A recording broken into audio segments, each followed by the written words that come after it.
Good evening, and welcome to our discussion of the looking glass self.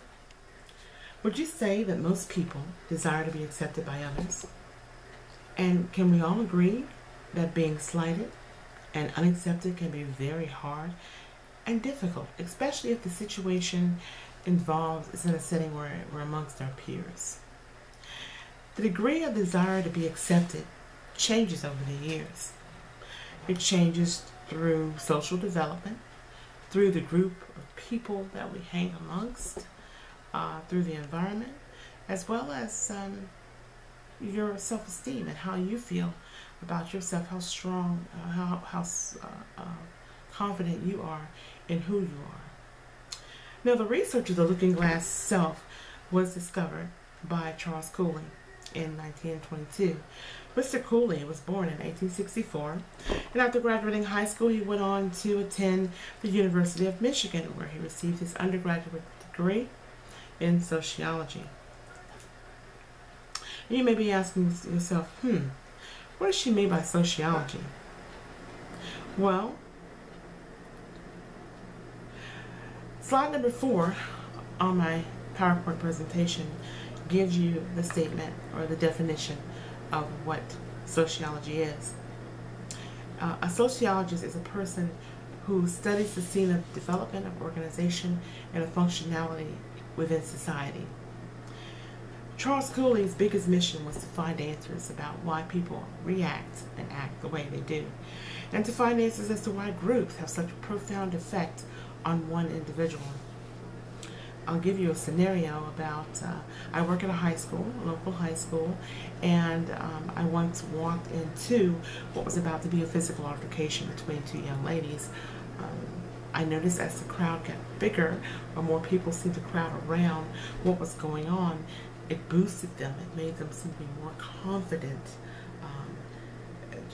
It helped. It didn't help much with the adrenaline flowing, but it boosted the atmosphere to where it was escalating into something that was going to turn into be a very volatile situation. So I pulled one of the girls outside with me, walked to a certain area of the parking lot where we had a conversation, and she was able to calm down. And then at that point, you were able to see who the true her was. But it was a great scenario, and I thought about that as I collected this information. There were others after Charles Cooley who also connected their research in comparisons to Charles Cooley's The Looking Glass Self, and elaborations on the theory. Some of the people were Thomas Sheff, Dr. Imad Rahim, Irving Goffman, Lee Schaefer, and then George Mead, of course, were one of the ones who actually elaborated more on Mr. Cooley's Looking Glass Self. Now, the Looking Glass Self, one might be asking, well, exactly what does that mean? And at encyclopedia.com, it does break that down for you. So I took liberty to pull that up to read that verbatim, and it says that this theory of the self highlighted the ways in which an individual's sense of self is derived from the perceptions of others, just like the reflections in a mirror, so to say. The self depends on the perceived responses of others, or as he himself puts it, each to each a looking glass reflects the others that does past. So basically, the looking glass self has 3 components here. One being the imagination of our appearance to the other person. Secondly, the imagination of their judgment of that appearance. And then self-feelings like pride, shame, embarrassment. In Cooley's work, the self, talk a lot about the self.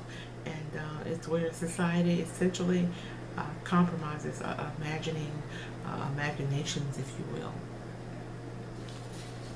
Then we'll talk a little here, just to give you a little bit more meat here, how the mind works. How does the mind work? The human beings as an infant, if you see on another presentation, a slide following the last the human being as an infant learns to communicate non-verbally, and it does a majority of their task by watching those who are older than they are. The little human beings become a part of its primary group, which consists of those who live in the household with him. So normally that is considered the primary group that Cooley was speaking of in his research. That primary group is normally someone, family, household, family, or friends who are very, very close to that individual.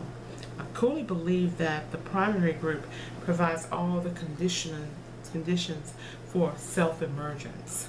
So in order for that person to become who they need to be, it's important who they have around them. They have a family base of support there with them. We talk about social structure, and speaking of social structure and self-esteem, there was an article that was written, and it talked about the self-worth. Gekas and Swab, they had a few quotes on here. What they did say is that in these articles is how a person accepts what has been told to them is important, and human beings derive a sense of self not only from the reflected praises of others, but also from the consequences and products of behavior that are attributed to the self as an agent in the environment. So in order to be successful in life, it's imperative. It's imperative that we follow things that will be prosperous in seeking our goals. And too often we don't see that, but that it should be our number one focus. And then there was talk by Dr. Imad Rahim, who talked about stereotyping and labeling versus the looking glass self. And in these stereotypes, he was talking about the word ghetto, and not referring just to the place like the slums or the projects, the low-income based housing, things like that. He was talking about ghetto as a term for a person and as to how they act, because normally you see in the ghetto, low income, they're usually ignorant, don't know a lot to stay ahead. They're poverty stricken in some cases, and they're just basically living day to day with no goals set in mind. And that stereotype was frowned upon because it showed so much. Stereotypes normally show so much negativity, and it leaves such a stain, has left such a stain in our history that we look at stereotyping as negativity. And the looking glass theory itself was considered the social norm. It was normal for a person to get advice or to look at what their peers were telling them and using that as gospel according to how they should act or react. And that too was incorrect, was an incorrect assumption in my opinion. I also want to add some of the similarities they talked about in the looking glass self. It says the looking glass self questions whether individualism is gained by social influences on the person. And Dr. Rahim states in this article that this is also true when it comes to how stereotype and labeling of people or groups can influence how certain people see themselves. And stereotyping, like I had said, it does carry such a negative stain in our history.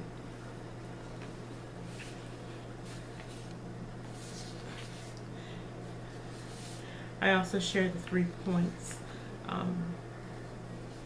about the looking glass self. But in conclusion, I just want to add that it's evident that Charles Cooley, the looking glass self, has very relevant grounds to deem this theory accurate. People state that it doesn't matter what others think about them, Yet most decisions that take place in their lives are based on how society will feel, how they will be looked upon, based on these case studies. And so um, it will all be in the benefit of society, so that we will be informed as to why we act or react to life situations in the way that we do.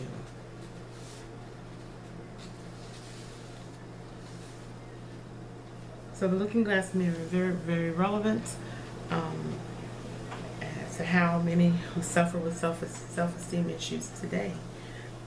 Leah Schaefer, who's at Westchester University, she wrote From Mirror Self-Recognition to the Looking Glass, exploring the justification hypothesis, states that these effects are related to the imagined evaluation of others. And if the other's evaluations of the actor is positive, the actor is positive, like pride.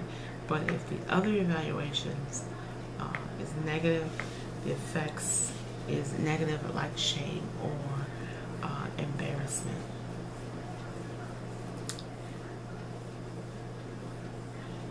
It's evident that Charles Cooley's Looking Glass Self has relevant grounds, and the Looking Glass Self is a foundational theory that explains self-esteem, lack of self-esteem, those issues, either the cause of high self-esteem or lack of it at all.